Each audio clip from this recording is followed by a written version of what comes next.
You know, I always like to check my rifles before I head out. And this week, again, I'll be using the Hornady Superformance 223 with the 53 grain VMAX bullets. When you're sighting in a thermal vision scope, a neat trick I learned from the guys at ATN is to use one of the little hot hands. You can set it up and you can sight in during the day or the nighttime.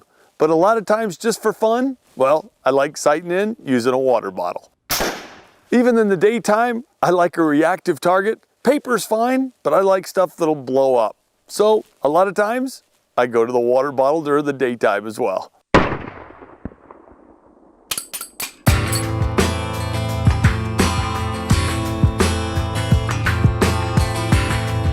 Well, we started off the night hunting with a gray fox that came running into the Fox Pro call. We ended up getting 2 that night, and Ryan made great shots on both of them. They were both furred up and beautiful fox.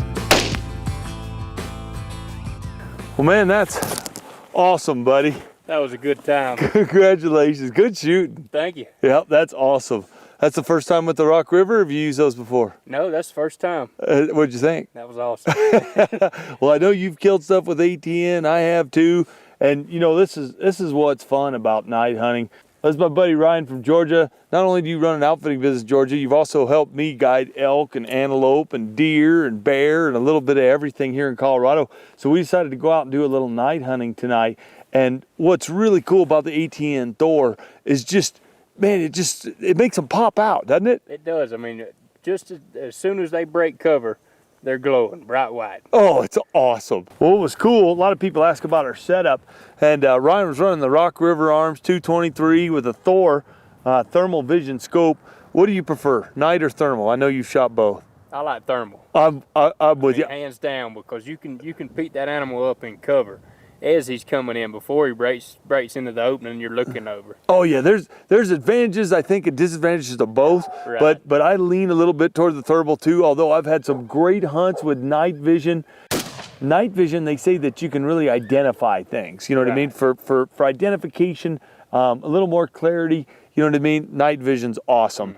For picking up an animal at night, you can't hide your heat. You know, the cool thing about thermal, if you're alive, you're gonna get spotted. You know what I mean? And that's what's really neat about it. So I had a great time. That one that came in too and sat there, yeah. I mean, that was just awesome. Yeah, I was scanning, I was looking left, and I go to the right, and he's just sitting there. I heard you say to the right, and we had just seen a gray fox out in front of us, and I was looking at it, it was like, man, I know it's over here somewhere, and I heard you go, to the right, and I picked up the thermal, and I looked over that way, and it was like, oh, he's right there. Yep.